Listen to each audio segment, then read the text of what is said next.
Hey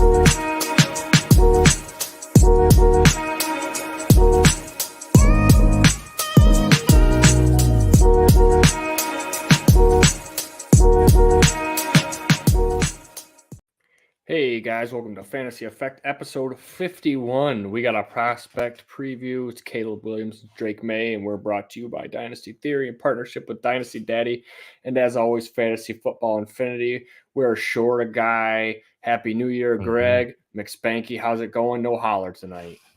It's good, man. Our threesome's down to 2, but it's all right. We can still have a good time. Yeah, we'll get back to a menage a trois. Don't you worry about it. Perfect. Yeah, man. How did your fantasy championships go? Good. I had a really good record. I wound up 7-1 in championship matchups, which is nice. Look at you. I know it. Pure 500. So very average. But I would have taken freaking 500. I was happy to be in that many championships. To be honest with you, I could have lost all of them. I probably still would have been happy about it. That's the thing. But go ahead, McSpanky. I was just gonna say the lucky thing for me was the ones I actually ended up winning were the ones I didn't agree to a pot split for the most part. So nice. Yeah. Nice. I had a few of those. I think the one that you and I faced off in, I think I wound up winning that one, and we split that. And I had a few others that I split that I wound up winning too. But neither here nor there. I still got the pride of winning. I also took down my family league. And all it took for me to win that league was to stop drafting for my wife, and then I got all the good players instead of just some of the good players. There you go. I had to teach everybody a lesson. There you go. Gotta let them know. Some of those hometown leagues, man, they just mean more. So I get that. They do. I see these people. I see your faces. You know, when I go to Thanksgiving, I got to look you guys in the eye, and they're like, "Why is your team so bad all the time?" Listen. Don't worry. Yeah. Don't worry about it. Exactly. Should we talk about the year in review at all? Should we go anything there? Do you got any special MVPs you want to talk about, or you want to just hop right into this offseason stuff? I mean, just real quick off the top of my head, a couple of Rams probably carried you in the playoffs. Puka Nacua and Kyron Williams. Two guys that were really not thought of very much at all, especially not in redraft before the year started. And I mean, both those guys, like, I don't know, Kyron, you probably drafted him in the 3rd round of drafts, and Puka, I don't know, late third, early 4th this year in rookie drafts. So, paid off huge. Easy peasy. Yeah, definitely. Everybody that's got a Puka and a Kyron is super happy, especially our guy Holler. He called him out way early. Holler had a ton. Kyron was my boy before he ran like a snail 40 times. Right. Combine a couple years ago. Oh my goodness! So we left him for dead when he ran that 40. We sure did. The other thing too, go ahead. Oh, I was gonna say, are we gonna change anything based off of what Kyron showed, that maybe the 40 time isn't, all it's cracked up to be? I mean, we kind of knew that, but we kind of didn't want to see somebody run like, what did he? I can't remember what he ran. It was like 4.6. Like a 4.6. It was slow. It was real bad. He's running like he's Ron out there right now. But part of the other problem is that he got terrible draft capital too. So like he had that weird like profile where if you watched him play, you were like, oh, this kid's awesome. And then every just other metric was like, well, it's not great. Like his combine performance was bad. He didn't get the draft capital. And then he had a terrible rookie year too. Like he barely saw the field. So you just kind of left him for dead. And behind Cam Akers, who the Rams were trying to leave for dead pretty much the second after they drafted him, I guess. I don't really understand that. They kind of took him highly and then basically like hated him forever. Like, you think that you would know that you would at least like this guy's attitude or work ethic or something about it. I feel like something about that wasn't right with Cam Akers, like something off the field, not necessarily the talent on the field. I agree. Real quick, some people possibly that are probably getting written off. Are you interested in anybody like Stephon Diggs, Devontae Adams, who maybe underachieved this season to bounce back next year? I think Diggs is probably the one that I would say is more likely to. Devontae Adams, Maybe depending on who the Raiders get at coach, offensive coordinator, and if they get a quarterback.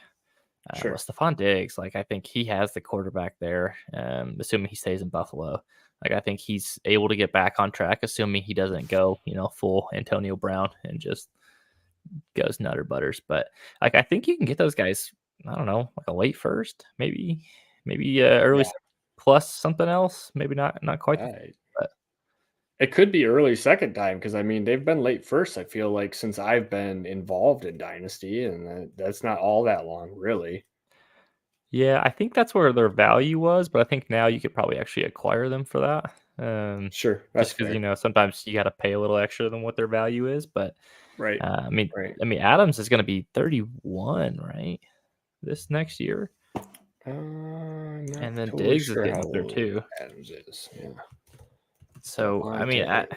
yeah, Stephon Diggs he's already 30, so he's getting older. I don't know, but see, there's a lot of like locker room smoke with him in Buffalo. He's been kind of a head case, so Yeah, he was the same in I would. Minnesota though. I He know, and then he was. left. Yeah, that's true. He forced his way out. I don't know what at age 30 you can force your way out the way you did in Minnesota. No, and then you got to be careful too because you leave Josh Allen, and then the grass may not be greener. There's a lot of worse situations to be than in Yeah, Buffalo. So, yeah, that's for sure. You could have Sam Howell throwing you the ball. what Um, do you wanna acquire any of those guys, or are you kind of just holding them? oh, price dependent. I'll go with the JB line. Oh, Really, very nice. cheap enough, and I'll take the shot at them. Like if I'm Sure. getting them plus, another young guy that I kind of like, I think is somewhere Mm. in the range of possibilities.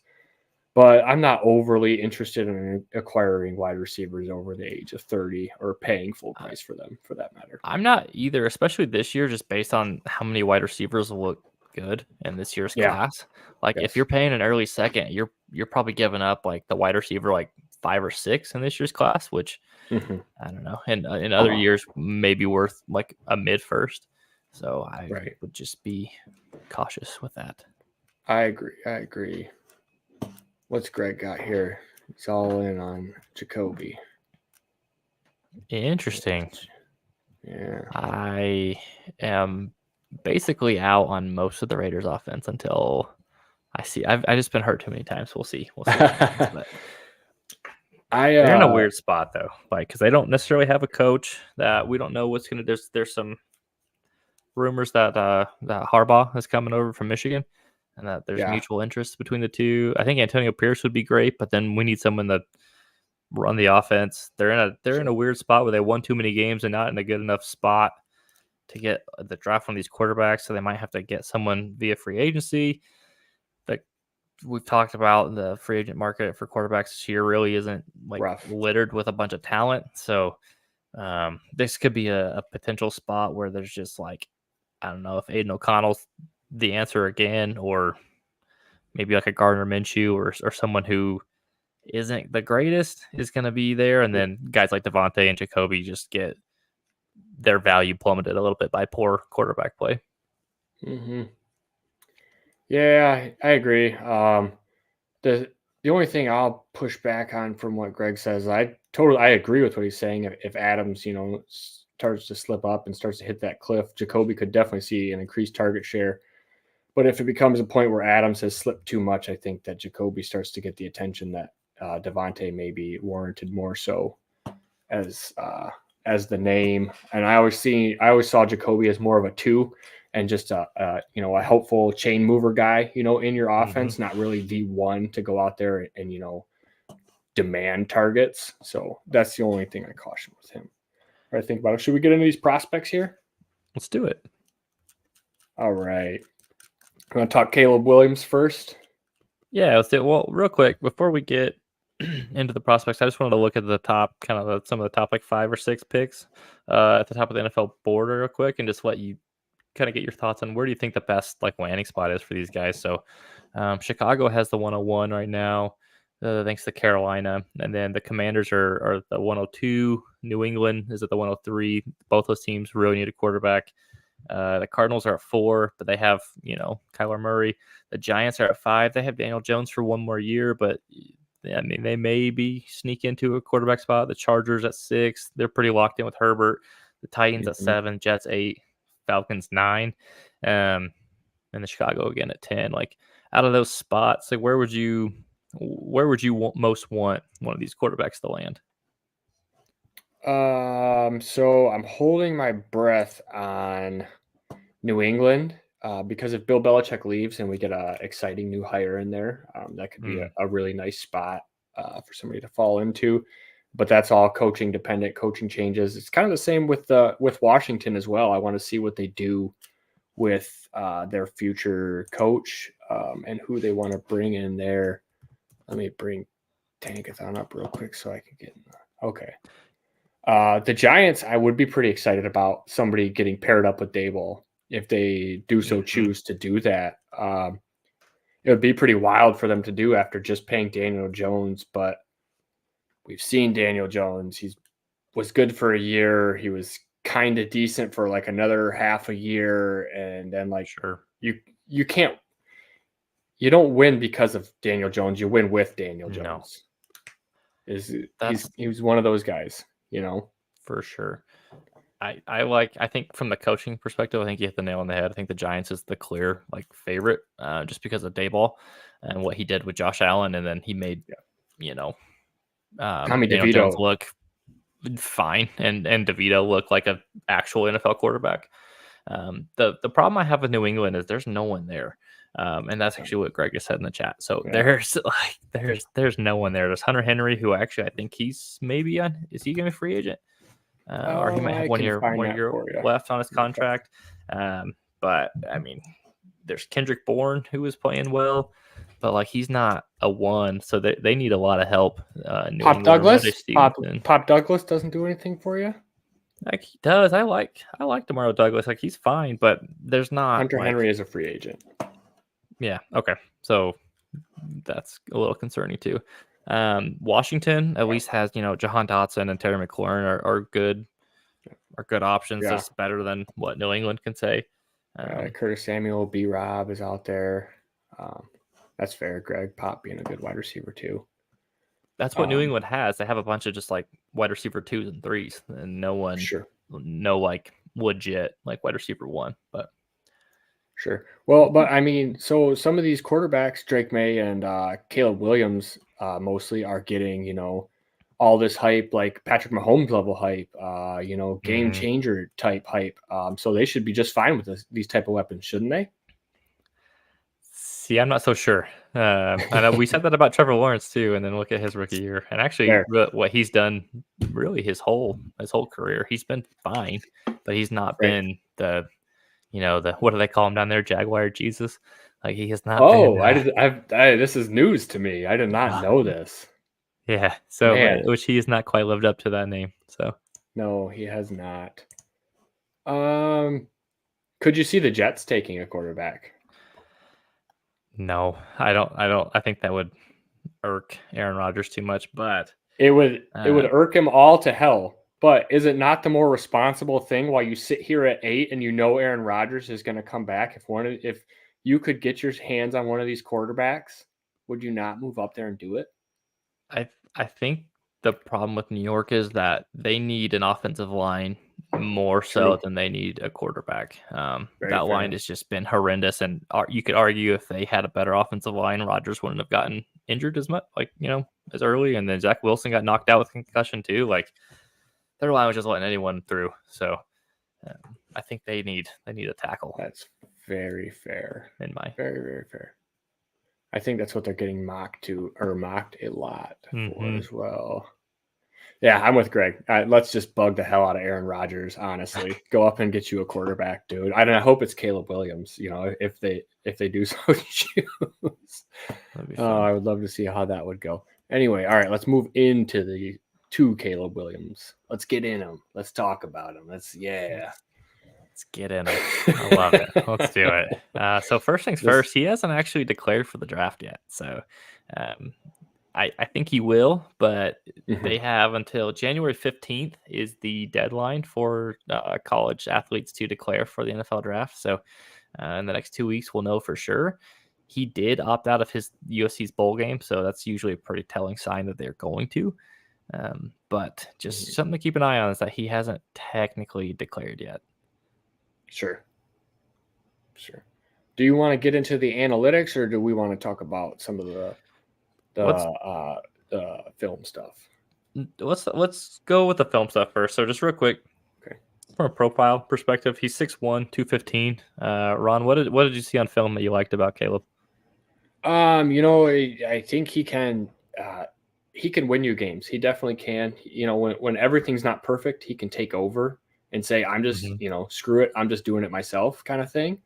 And I would like to have my quarterback have that ability. Now, I think that also gets him into trouble as well at times when he just says, screw it. I'm just going to do it myself. There was a ton of wow throws on the film that I watched. Where he just, jaw dropping, like that really just happened. He really does love the Russell Wilson escape aspect. He does that backwards spin rollout. Jared Goff tries to do it too. Jared can't do it at all, but he's pretty good at it. But he does bail quite often and early out of the pocket. You and I were kind of talking pre-show about this.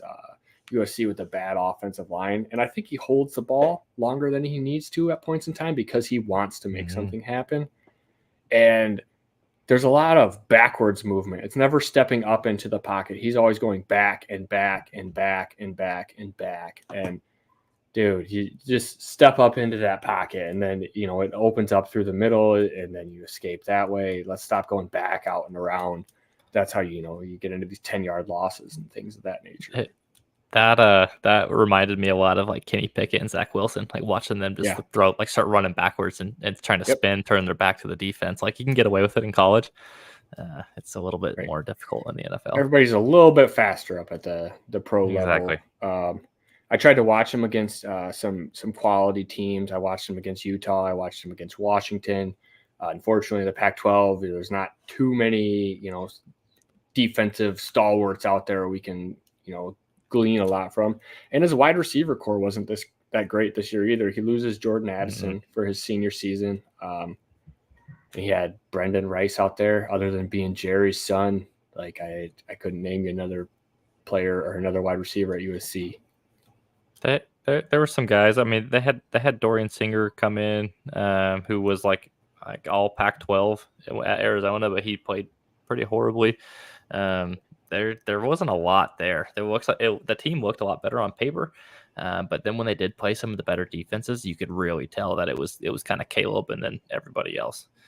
Sure. Like I don't know if you had a chance to watch the Notre Dame film, but they took advantage of that offensive line, and they were in Caleb's face. Like I felt bad for the kid. Like he couldn't do anything all night, and he was turning the ball over left and right because he was trying to do everything, and then it was like one guy going up against the whole team by himself. So I remember watching that. I actually watched that one live, and like his decision making in that game, because that Notre Dame's got some DBs that are going to go pro. For sure they do. Some dude out there is going to go pro. There's always one or two out there for Notre Dame. And how many picks did he throw in that game? 2? At least 2, if not a third. But it was a rough game. And rough outing for I remember it. I was with you. But I did find a couple curious things. Okay. Also in researching him. So Caleb Williams and his father wanted to take part ownership in whatever team drafts him.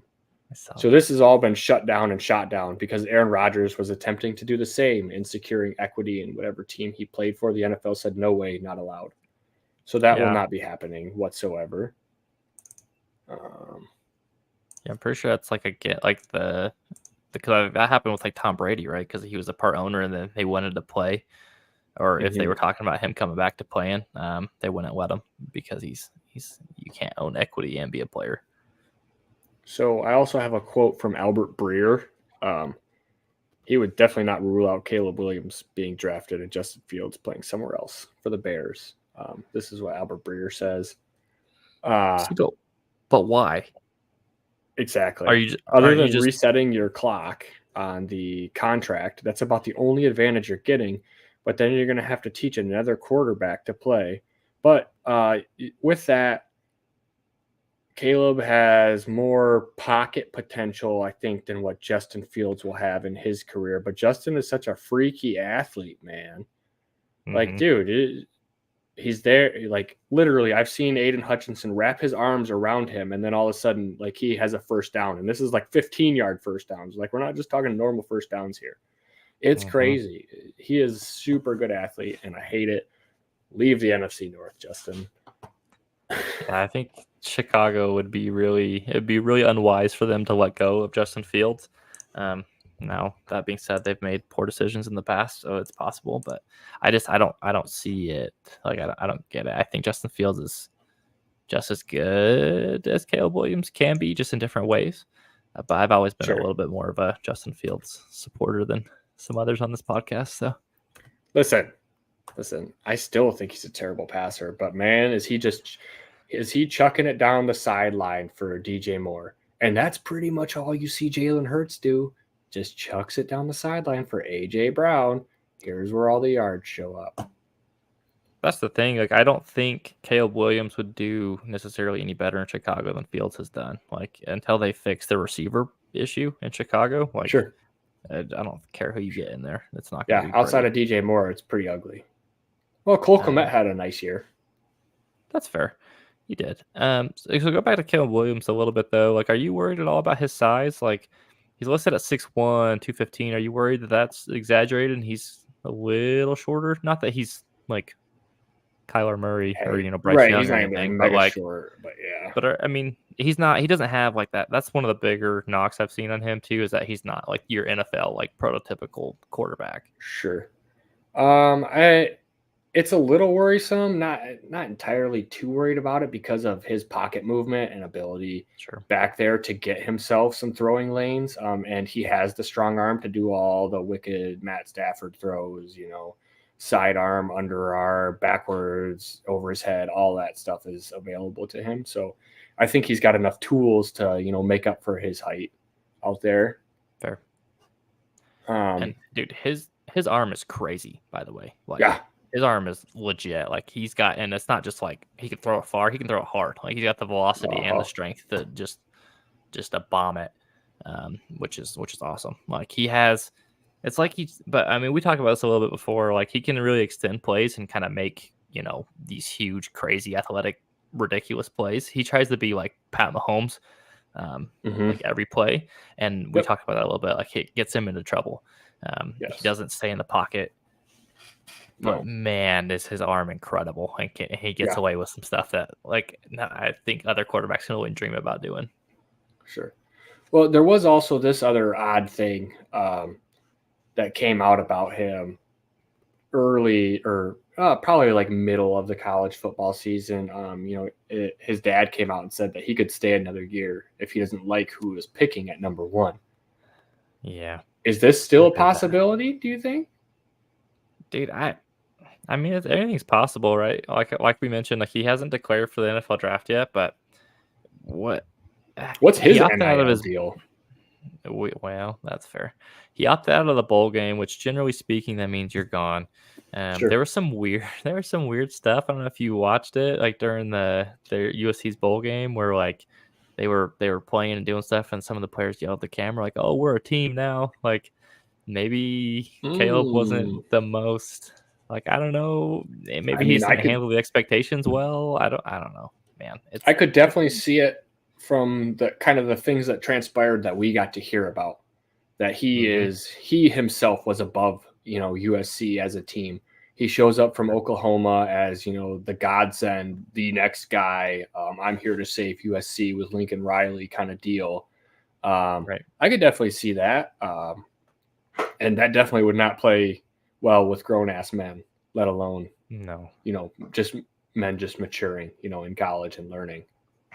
But I mean, the other thing though too, it's like, yeah, you could go back to school and like hope someone better gets the 101 the next year, but it's always a bad team. It's always a bad team, right? So it doesn't matter. And there's generally speaking, there's a lot of the same teams pick in the top 10 every year. Because they're bad franchises, and that's why they're there over and over again. Like Washington has been there, Arizona's been there, New York's been there. Both New York teams really have been in the top 10 in the NFL draft like the last 5-6 years, and there's kind of a reason for that, right? So, you can say oh well, we don't really want, we don't want to go to Washington at 2, or we don't want to go to New England at 3, but I don't know, you might end up somewhere way worse the year after. Right. So you could have went to Carolina. Look how that's played out for Bryce Young. That's awful. Exactly. Do you want to get into your numbers a little bit? Yeah. So let me just talk a little bit. So I have a quarterback model, right? Basically, it's based on every 8 statistics from college from all these players. And so what I did was I took prospects who were either drafted or went to the NFL Combine since 2017, and I looked at their college numbers, their best number from years that they started, and then I tied that to their first 3 years in the NFL and how many fantasy points they scored during those years. And I put together a model based on how each statistic, correlated to their fantasy production. So each of these categories are weighted. And so the top one here, just from their production, is adjusted completion percentage. And then every one of these statistics has a letter grade, basically from A to F. Caleb Williams, for example, he got his overall score. He ended up as the 5th highest rated prospect in my model since 2017. He compared really favorably with Jalen Hurts and Justin Fields. So he got an overall score of an A+, which is basically a locked and loaded, you're gonna be good. Some of the areas he struggled in, adjusted completion percentage, he was only a B- at 77.5%. But his passing numbers and touchdowns and yardage was off the charts. He did amazing.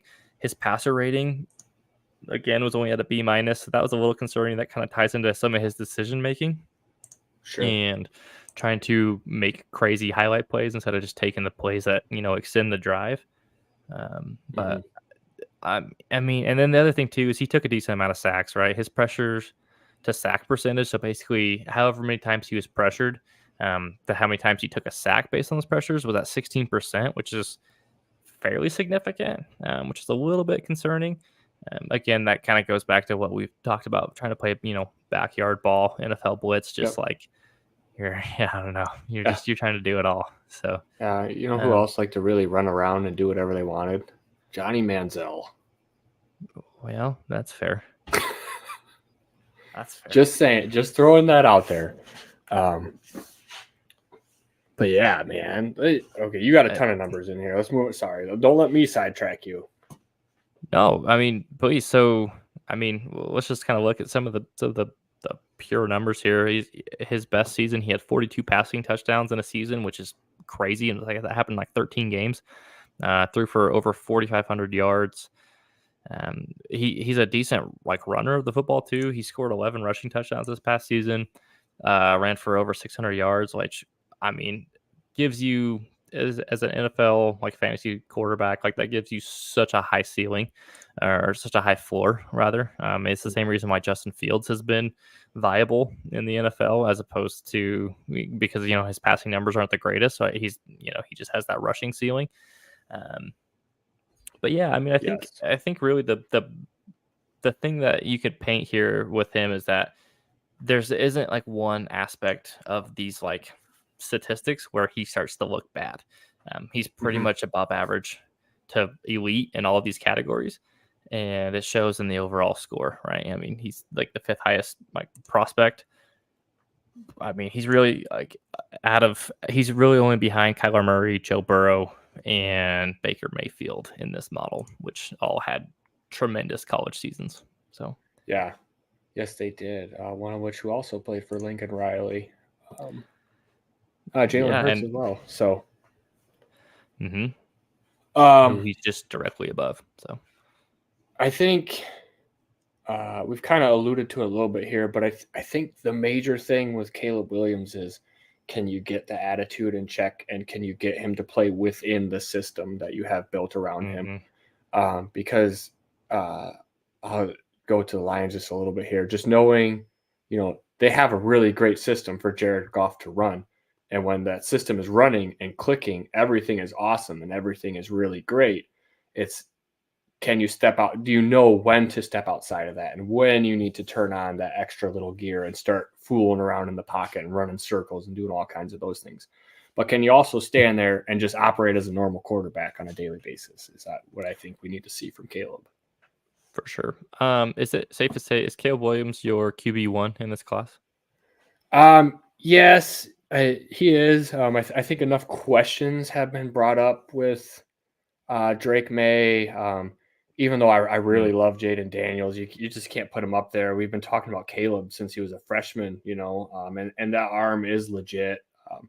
And Jaden has a little bit of size concern, a little bit of passing concern here. But the attitude stuff makes it hard. And you brought up a great point talking about do we take him 101, in the super that was flex my next drafts. question. Right. Yeah. And man, so normally in past years, I would have told you the value of the quarterback position is going to force me to take Caleb Williams. But I think after watching the failures of Trey Lance, Zach Wilson, Mac Jones, who else do we have recently?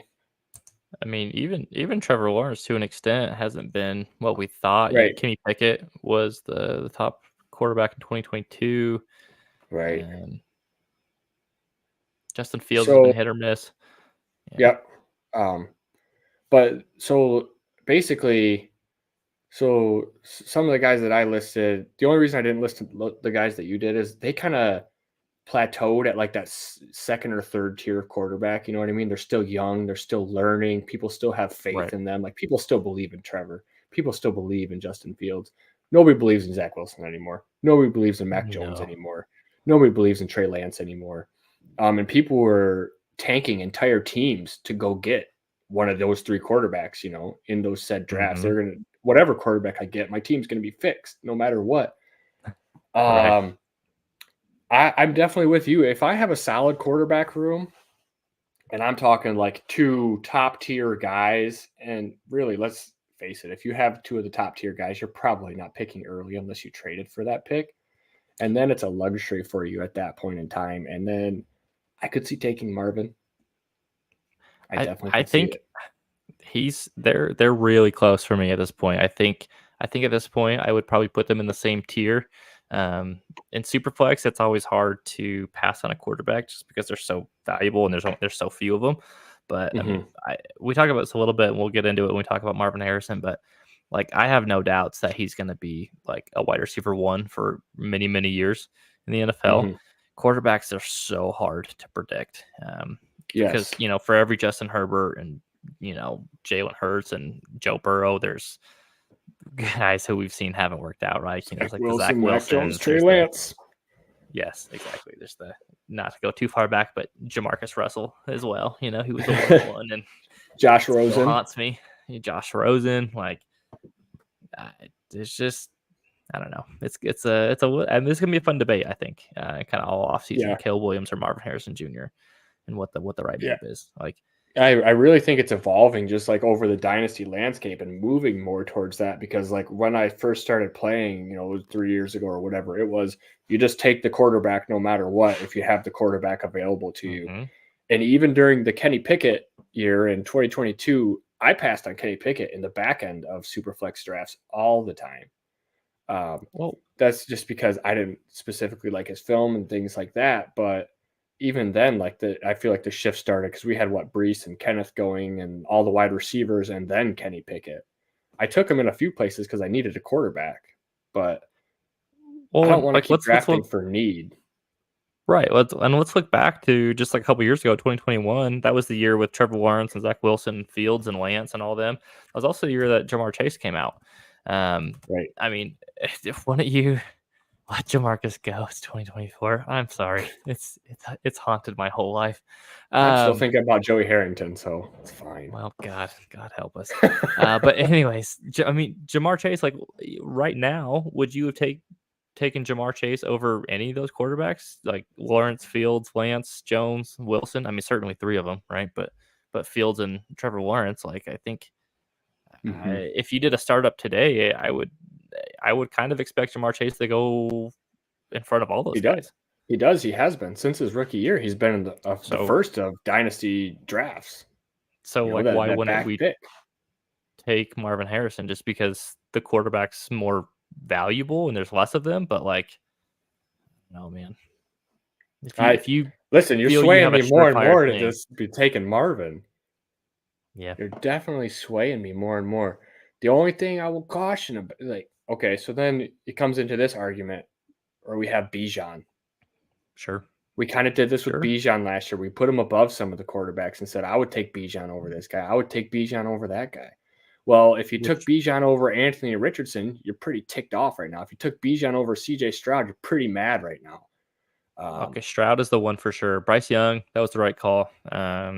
Richardson, I could go either way on, just because he looked good, but he really only played about a month. Sure, and that's he got fair. hurt about 3 different times in like 6 games. That is very fair. I think I would still be mad just because of how Bijan's season played out. Let's see Bijan get a different coach in there and see how we feel about Bijan. I mean, that was more of a coaching thing. There's nothing Bijan did on the field made you think, oh, we made a mistake there. It was just a usage thing. Yeah, definitely. Do we have any more final thoughts about old Caleb here? No, just I mean, I think he's fine. He's really good. I'm not gonna overthink this one. Like he's probably the QB1, but the debate between him and Marvin Harrison Jr. is going to be a good one, I think. Yeah. Well, let's get into this next guy, and we're not going to blame the Drake, but Drake Maye. The Drake. He's officially declared for the NFL draft, and he goes 6'4", 230. He does not move like that. I'll tell you that. He moves a lot better than what a 6'4", 230 man should. He does. I saw somebody really say athletic. That he moves like Josh Allen, but he throws like Justin Herbert. Which I was like, okay, that's high praise. I think his decision making is kind of not there whatsoever.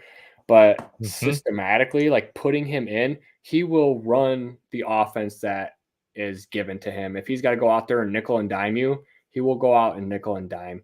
From what I've seen on the tape, it may not be what he wants to do, but he will do it. But he also has, that extra stuff. He can get outside the pocket, and he does what I like him to do. And he steps up into the pocket, up and through the middle, like you should, like everybody teaches you. It's just little things like that I think that can really wind up mattering at the end of the day. And he's willing to stand there and take a hit in the pocket too. I noticed more so than I thought than Caleb, and maybe that comes to that body size at 6'4", 230. I think you could take a hit. He seems to be technically sound, but like I mentioned before, his decision making is questionable, quite questionable at times. And I don't know if that's just confidence in himself, in his arm, saying I can fit this ball wherever, it doesn't matter. But also, he didn't really have the greatest weapons at all times at North Carolina for himself either. So I think maybe we read a little bit into there. He had Josh Downs, and Josh Downs had a respectable rookie year. But, I mean, Josh Downs is not a wide receiver one by any stretch of the means, I don't think. He had Devontae Walker, but Walker missed how many games this season? Could barely practice, could barely play. So their timing and playing together was almost nil, really. It's like playing pickup basketball, and you get thrown out there and like, all right, guys, make it work for us. For sure. I think you kind of touched on everything I wanted to. So just like first the pros, like also incredible arm strength, super good velocity on zip on his throws. He's got the prototypical NFL size that you want to see. I mean, you touched on it, 6'4", 230. Like that's what you want. And then he's he's really athletic. Like, he is surprisingly fast and moves really well for how big he is. I like the pocket presence, especially having watched him right back to back with Caleb Williams. I was like, oh, this dude actually can like stay in the pocket. Like, Right. this looks right. Yeah. And then, but the weakness is the biggest thing is the decision making. It's just sometimes he just is like, yellow, I got a huge arm and I'm hucking it in there. We're gonna see what happens. And then just from like a analytics side, a little bit, like, he had a really good sophomore year in 2022. This past season, he took a step back in both passing yardage, completion percentage, touchdowns. He threw more interceptions. His passer rating went down. It just a little bit of a red flag when guys take a step back, as opposed to continuing to get better.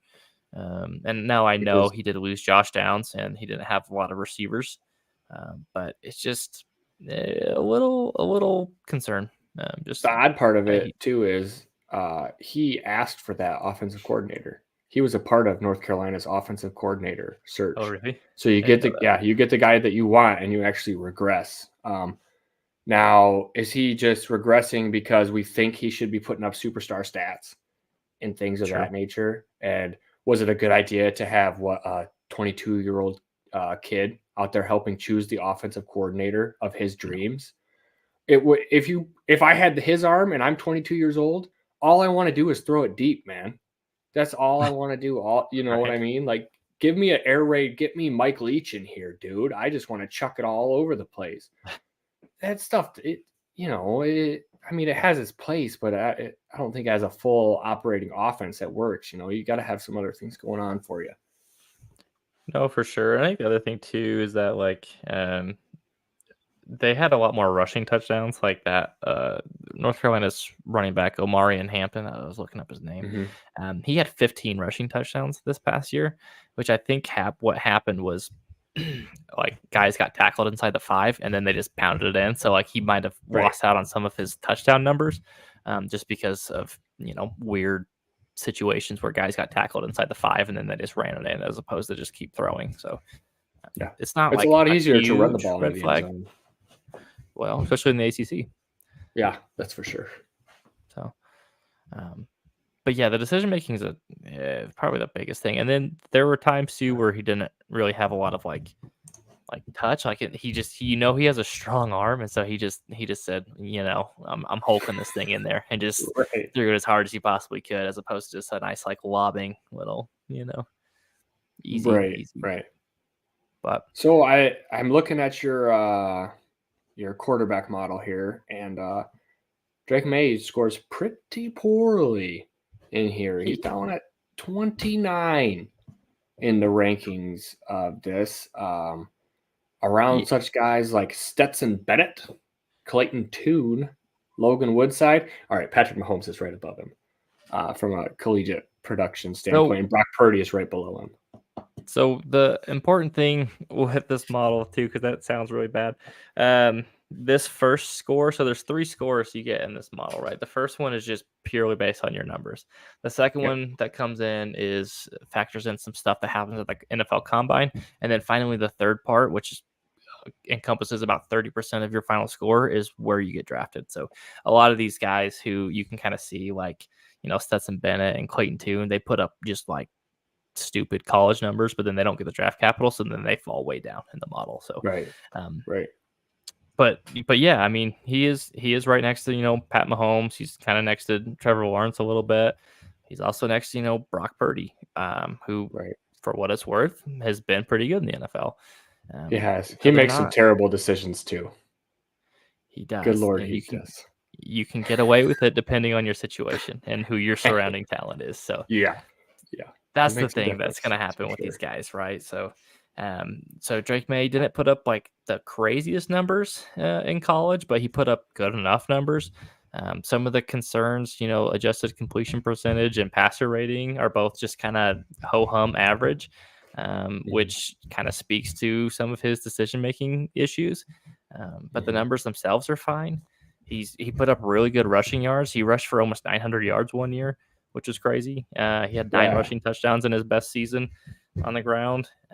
Like, he was productive. He just I don't know if it was just a question of like, the talent around him wasn't great other than Josh Downs. Like, I mean, he really didn't have a lot he was working with. How do they grade out North Carolina's offensive line? What was he working with? Give me 1 second. I'll let you know. No problem. Yeah, well, I'm thinking next week we probably stick with quarterbacks. You want to do Jaden and your boy? I would love to talk about Bo Nix. I figured you would. His offensive line was fine. Fine. Okay. He's fine. Okay. Well, if he's got go ahead. Oh, all I was gonna say was, is Drake Maye your quarterback too? Because he's not for me. Oh, you have Jaden ahead of him. I do. That's your time, because I know it's not Bo Nix. It's not Bo Nix. As much as I want to, it's not. It is Jaden Daniels at 2 over Drake Maye. To be fair, I have them tiered together right now, but I have him just right below. I wouldn't say that Jaden is above him, but definitely I could see tiered together. If Jaden got a better landing spot, I could see making that flip-flop within the tier, but I would still consider them the same. Like I said, like we just talked about, we'll talk about Jaden more next week, but as electric as Jaden can be, he's slight of frame, and I don't think he's the passer. He held up in the SEC, though. That's very true. You know how much I love that argument. Doing anything. I know you do. It just gives me just a bump up. I love me some Jaden Daniels, dude. The thing with Daniels too is where's Michael Penix? So I'll give you my top 5. So I have Caleb Williams in a tier by himself, and then I have Jaden Daniels and Drake Maye at 2 and 3 in a tier, and then I have a next tier down, and I have Penix and Bo Nix in that tier. So I haven't done much Penix scouting other than what I watch, on the old tube right now, and other than what I listen to. The injury history on Penix is a little bit concerning. He's got that lefty that goes against everybody for some reason, even though, Steve Young's a Hall of Famer, Michael Vick's a Hall of Famer, Tua's a lefty. It's working out just fine for them. I think it's more the person than the hand you throw with. Sure. But also it's like that dude has like 3 or 4 NFL wide receivers. Now they're not all Rome Odunze, but all of them are probably going to wind up somewhere with a shot to play and make a difference in the NFL, I think, at different points in their careers. Top 5 of what, Greg? We'll wait. So just the thing with Penix too is he didn't score very well in my model either, which, I mean, it's not like the end of the world, but like his numbers weren't as great as you would have expected. And yes, a lot of it is just he threw to NFL wide receivers, and like he's a little bit older too, which is part of it. He got super injured, like pretty much every year, other than this last like 2 years. Which, I mean, good for him. He's figuring out how to keep his body healthy, I guess. Right. Well, I think Washington boasts a really good offensive line, and they play in the Pac-12, so you're not, Well, there's that. Oh, okay. Jay's quarterbacks. Yeah, so Penix is he's 4, and he's 4, and then Bo Nix is 5, but those can be flipped. I think the top 3 all for sure go in the first round. I don't know if Penix and Nix do. I think Nix does, and I think Penix can slip in there. I know, Ron. I feel like. Listen, go ahead. Sorry, I was just gonna say, like, I feel really good, like 99.9% confident those top 3 guys go in there in the first round. Yeah. The other 2 are a little more. There's some definite question marks on whether they go in. I think we get a 4th. I don't know who it's going to be, but I think we do get a 4th. I would be surprised if the top 3 aren't gone by the top 10 picks. Oh, for sure. But also on Penix, if he goes out there and balls out and wins a national championship, do you think that some GM sees that as sitting in the back end of the first round and is like, you know what? Maybe we could give it a shot, because then you're plopping him into a Brock Purdy type situation where all the weapons are around him because this team's picking at the back end. of the first. It's a solid team around him. It's a good system. Does somebody see what he's done and his willingness to push the ball down the field? Well, maybe like Detroit. Listen, we have Hendon first. Hooker. We got Hendon Hooker. Let's not waste our picks on Michael Penix. I don't think it's a waste of a pick, though. I mean, honestly, the Rams can take him because Stafford isn't going to be around for too much longer. He's going to be 90 out there slinging that rock.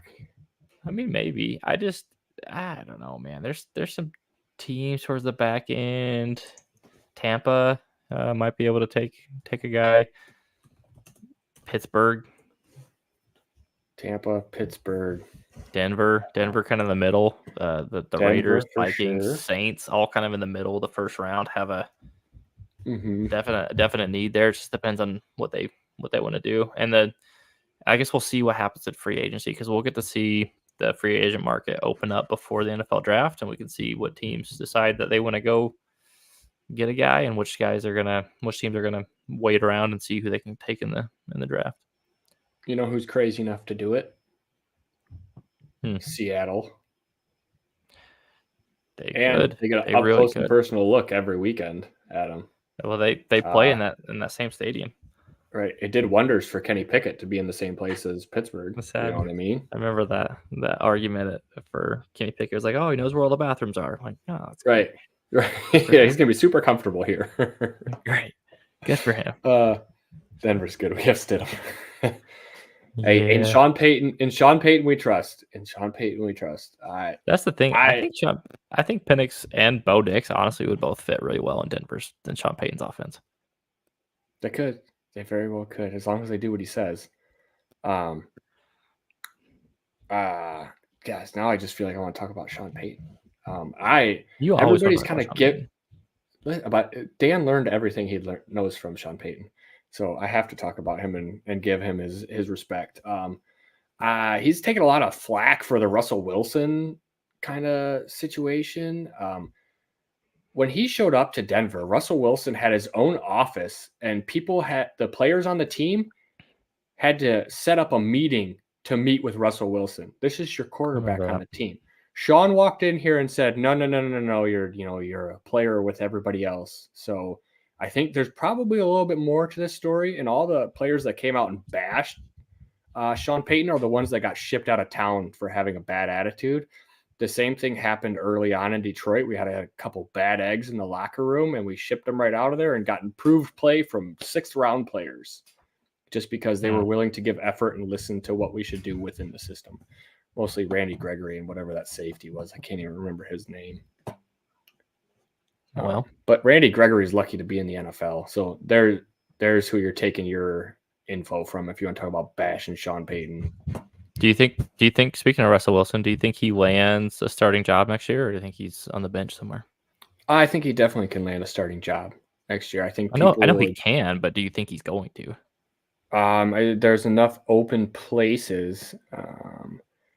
Like we talked. Hold on, let's pop in here real quick. Jeez, man. I mean, Baker played pretty well. So could he go compete with Baker in Tampa? You want to see him throwing moon balls to Mike Evans? Not really. I don't either, because I want Chris Godwin to succeed. For fuck's sake. Jeez Louise. Let's see. I mean, he could go to Washington, New England, and be the stalwart veteran to learn behind as well. Here's your last hurrah if you don't come out here and do it, man. He could go to Atlanta. Minnesota, Denver. He's just left Denver. Sorry, I was just looking at teams that need a quarterback. He could go back to Seattle. That would be fun. I don't think that would happen. I think that relationship's too far gone. I don't think Russell would fit in Pittsburgh. Because I think they could move on from Kenny Pickett, but I don't think Tomlin would mesh just based on like an outsider view. But yeah, could you imagine George Pickens and Russell Wilson? No. Deontay Johnson and Russell Wilson.